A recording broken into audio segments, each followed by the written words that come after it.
Hi అండి, నేనండి మీ పుణ్యవతిని. అందరు ఎలా ఉన్నారండి? అందరం బాగుండాలి. ఈరోజు అయితే ఒక కమ్మనైన పిల్లలకి ఇష్టమైన రెసిపీ చేసుకుందాం. ఇదిగో 2 బ్రెడ్ పీసులు, 2 కోడిగుడ్లు. ఈ కోడిగుడ్లు ఈ బ్రెడ్ బజ్జీ చేద్దాము. ఇది ఎట్లా చేస్తే టేస్ట్గా ఉంటుంది అన్నది చూద్దాము. ఏమేమి చేయాలి, ఎట్లా చేయాలన్నది చూపిస్తా ఇప్పుడు. ఫస్ట్ అయితే ఇది 4 పీసులు చేసుకుందాము. సైడ్లు కట్ చేసుకోవాల్సిన అవసరం లేదు. ఈ సైడ్లు ఇట్లా 4 పీసులు అయితే కట్ చేసుకుందాము.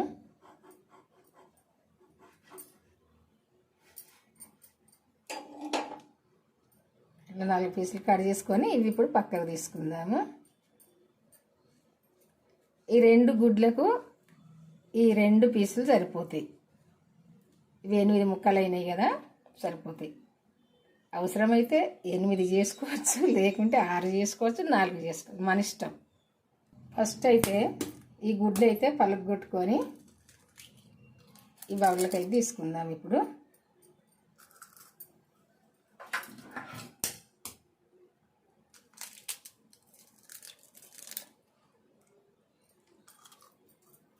పిల్లలకైతే బెస్ట్ స్నాక్స్ అండి ఇది. ఎందుకంటే ఇష్టంగా తింటారు పిల్లలు. ఫస్ట్ అయితే ఈ ఎల్లో వైట్ అయితే మంచిగా కలుపుకుందాము ఇట్లా. ఇప్పుడైతే ఈ 1 స్పూను శనగపిండి వేసుకుందాం. ఇందులో ఎగ్గునంతా ఇట్లా ఎల్లో వైట్ కలిసేటట్టు కలుపుకున్నాక ఈ శనగపిండి వేసుకోవాలి. వేసుకొని కలుపుకుందాము. ఎందుకంటే ఉండలు కట్టకుండా ఉంటుంది, అంత కలిసేటట్టు కలుపుకోవాలి.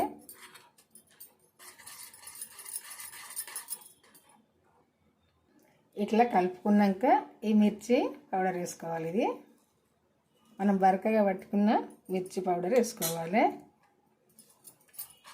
కారంలో ఉప్పు అయితే వేసిన, కొంచెం అయితే వేసుకుందాం. ఇప్పుడు ఈ కొత్తిమీర కూడా వేసుకోవాలి. సన్నగా కట్ చేసుకున్న కొత్తిమీర, ధనియాల పొడి. ఇది పచ్చి ధనియాల పొడి. ఇందులో మసాలాలు ఏమి వేసి పట్టలేదు, పచ్చిదే పట్టిన అట్టియే ధనియాలు. చిటికేడంతా వంట సోడా, కొంచెమే చూస్తారు కదా, చిటికేడు. కొంచెం పసుపు. అంతా కూడా మంచిగా కలుపుకోవాలి. ఇట్లా ఈ విధంగానైతే కలుపుకోవాలి. కలుపుకొని ఇప్పుడు పిండి అయితే మనం ఎగ్గుకు తగినంతే వేసుకోవాలి. నేను 1 స్పూన్ వేసిన కదా శనగపిండి, ఎక్కువ వేయద్దు. ఎక్కువ వేస్తే ఇది ఎందుకంటే మళ్ళీ తిక్కుగా అయిపోద్ది కదా, తిక్కుగా అయిపోతే ఇది వేయరాదు ఈ బ్రెడ్ బజ్జీ. ఎందుకంటే ఇట్లున్నప్పుడే వేయచ్చు. చూపిస్తా ఎట్లా వేయాలన్నది. ఇప్పుడు కడాయి పెట్టుకొని నూనె పోసుకోవాలి స్టవ్ పైన. ఇందులో ఒక్కొక్క పీస్ అయితే వేసుకోవాలి. ఒక్కొక్క పీస్ వేసుకొని 2 సైడ్లు మంచిగా దడిచేటట్టు చూసుకొని స్పూన్ బట్టి ఒక్కటొక్కటి మెల్లగా వేసుకోవాలి నూనెలో. నూనె అయితే వేడైందో చూసుకుందాము. వేడైంది. వేడైనాక నేను చూపించిన విధంగా, వీడియోలో చూపించిన విధంగా ఒక్కటొక్కటి అయితే వేసుకోవాలి. చూపిస్తా వేయంగా. ఇప్పుడు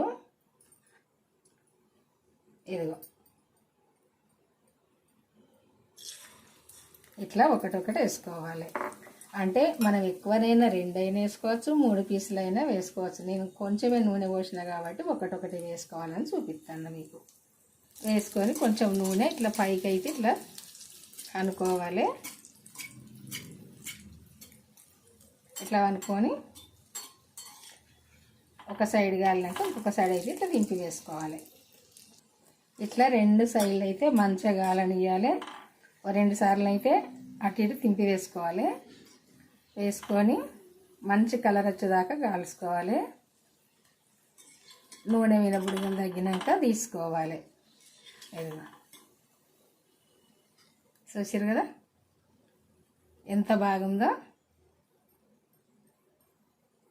మంచిగా పొంగుతుంది. చూసారు కదా ఎంత పొంగింది. ఇది మంచిగా ఇట్లా అయితే చేయాలి. ఇంకొకటి కూడా చూపిస్తాను మీకు. ఇదిగో ఈ పీస్ అయితే ఇందులో వేసుకోవాలి. ఎందుకంటే నేను పీస్ వేసింది మీకు చూపించలే కాబట్టి ఇప్పుడైతే ఇంకొకటి వేద్దామని చూపిస్తాను.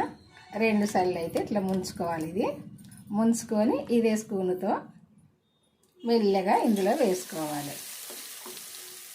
కొంచెం అయితే స్టవ్ సిమ్లో పెట్టుకొని సేమ్ మళ్ళీ కొంచెం ఇట్లా నూనె ఇట్లా పైకని 2 సైడు వేసుకోవాలి. ఇట్లా రెండో సైడ్ వేసుకొని 2 సార్లు అయితే కంపల్సరీ ఇట్లా దింపి వేసుకుంటే మంచిగా పొంగుతాయి. ఈ బ్రెడ్ అయితే ఎక్కువ స్వీట్ ఉండదు. మేము ఎందుకంటే ఇదే ఎక్కువ వాడతాము. ఇట్లా మంచిగా ఈ కలర్ వచ్చేదాకా కాలితే మీద మంచిగా క్రిస్పీగా లోపల సాఫ్ట్గా మంచిగా ఉంటుంది. చూసారు కదా, ఇదిగో ఈ కలర్ వచ్చేదాకా కాల్చుకోవాలి. బజ్జీనైతే శనగపిండి వేసినాం కాబట్టి కలర్ వచ్చేదాకానైతే కంపల్సరీ కాలాలి. కాలినప్పుడే మంచిగా టేస్ట్గా ఉంటుంది. మంచిగా కాలినట్టు లెక్క. ఇది చూసారు కదా, ఈ కలర్ అయితే రావాలి. ఈ రెసిపీ అయితే చేయడం అయితే అయిపోయిందండి. చూసారు కదా, టేస్ట్ అయితే బ్రహ్మాండంగా ఉంటాయి. పిల్లలైనా పెద్దవాళ్ళైనా ఎవరైనా ఇష్టంగా తినచ్చు. ఎందుకంటే పిల్లలు ఇంటి దగ్గర ఉంటారు కదా, ఇప్పుడు ఎవరైనా మంచిగా ఇష్టంగా తింటారు. చూపిస్తా, ఒకటి ఓపెన్ చేసి ఇదిగో చూడండి. చూసారు కదా, ఇట్లా ఉంటుంది మంచిగా. లోపల బ్రెడ్ మంచిగా మీద ఎగ్గు మంచిగా తినచ్చు. ఎవరైనా పిల్లలైనా పెద్దవాళ్ళైనా 2 తిని టీ తాగితే సరిపోద్ది. చూసారు కదా, టీ టైంకి అయితే స్నాక్స్ అయితే చాలా టేస్ట్గా ఉంటుంది. ఎవరైనా నచ్చినా అప్పటిదప్పుడైతే చేయచ్చు. 5 నిమిషాలలో పని ఇది. చూసారు కదా, అన్నీ ఇట్లుంటాయి మంచిగా. మరి మీ ఈ వంట అయితే మీ అందరికీ నచ్చింది అనుకుంటా. మరి నచ్చితే లైక్ చేయండి. లైక్ చేసి అయితే మన ఛానల్ అయితే ఇంతవరకు సబ్స్క్రైబ్ చేసుకొని వాళ్ళు ఉంటే చేసుకొని అయితే వీడియోలు అయితే చూడండి. మన ఛానల్కి అయితే వెళ్ళి చూడండి నేను ఎట్లా చేసిండు అన్నది. చూస్తే మీకే అర్థమైంది. మీరు కూడా చేసుకోవచ్చు. మీకు తెలిసిన వాళ్ళకు కూడా షేర్ చేయండి. బెల్ అయితే నొక్కండి. నేను పెట్టిన వీడియోలు అయితే మీకు వస్తాయని తెలుసు. ఇంకా నేను ఎట్లా చేసిండు అన్నది అయితే ఛానల్కి వెళ్ళి వీడియో స్టార్టింగ్ నుండి చివరి దాకా చూడండి. మధ్యలో క్లిక్ చేయకుండా చూస్తే మీకు తెలుస్తుంది ఏమేమి చేయాలి, ఎట్లా చేయాలన్నది, ఎప్పుడు ఏమి వేయాలన్నది తెలుస్తుంది. ఇట్లయితే చేసుకోండి. తొందరగా చేసుకొని తొందరగా తినొచ్చు. చూసారు కదా, బాయ్ అండి, ఉంటానండి. మరి ఈరోజైతే ఈ వంట మళ్ళీ వంటతో అయితే కలుద్దాము. మరి ఈ వీడియో అయితే చూడండి, మర్చిపోకుండానైతే స్టార్టింగ్ నుండి చివరి దాకా చూడండి. చూసి అయితే లైక్ చేయడం మర్చిపోకండి. సరేనా, బాయ్ అండి, ఉంటా మరి.